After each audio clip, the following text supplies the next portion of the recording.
How do we create a future in which both people and nature can thrive? This is the biggest question of our times. In the next few decades, we need to do something unprecedented, achieve a sustainable existence on Earth. But how do we do it? We can start by understanding how we got to this point. 20,000 years ago, humankind consisted of less than 1 million hunter-gatherers across the globe.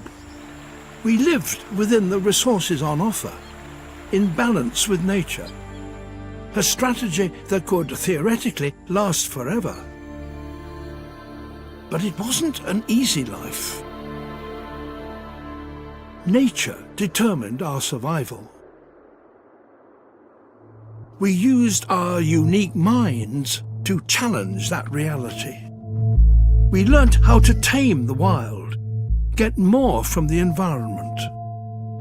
Our population boomed, as did our demands. Every time a new problem arose, we solved it, altering Earth's entire surface in the process. And now we have changed the world so profoundly, scientists have decided that Earth has entered a new phase of its existence. Welcome to the Anthropocene, the age of humans. The tables have turned. We now determine nature's survival. The planet is ours. There's just one problem.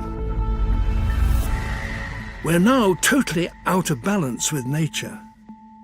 And unless we get our balance back, this age of humans is due to be short-lived.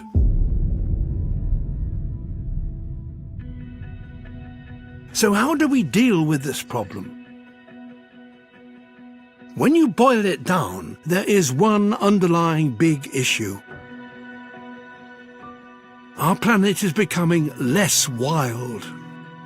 Our species has cleared 3 trillion trees, cultivated half its fertile land, and now fishes across most of the ocean. In the last 50 years, the populations of wild animals have reduced by 60%. We've replaced them with ourselves and our domesticated animals and plants.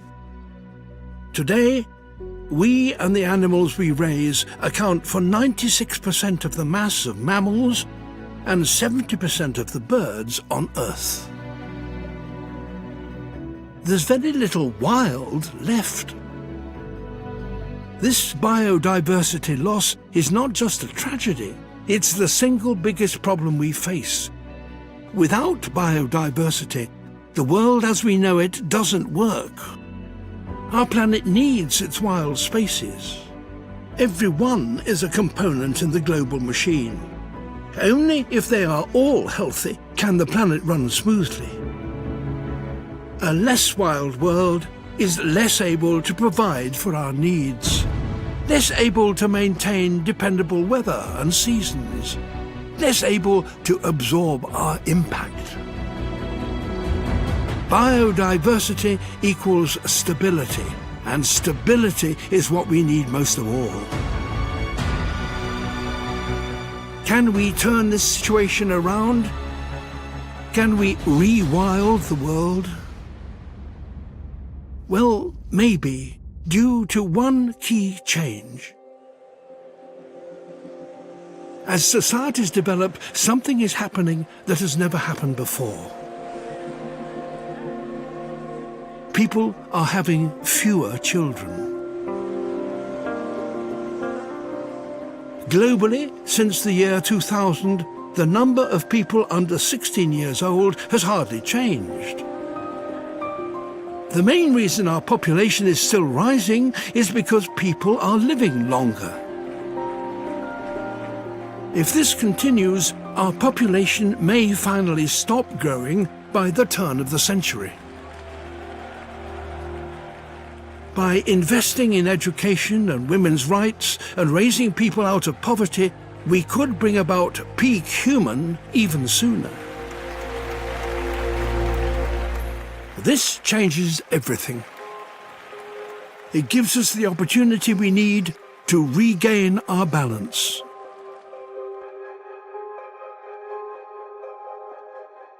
The plan for our planet is remarkably simple. Reduce our impact by making sure that everything we do, we can do forever. For the biggest gains, we could concentrate our efforts on 4 goals: phasing out fossil fuels and replacing them with renewables.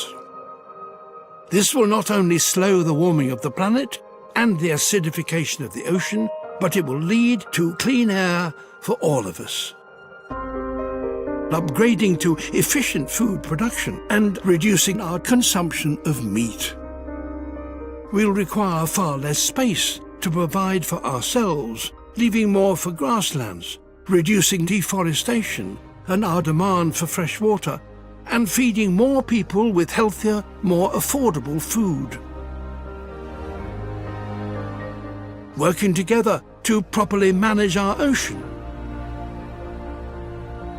A global network of no-fish zones and a treaty on the use of international waters would restore the health of the ocean so it actually produces more fish for us all to eat.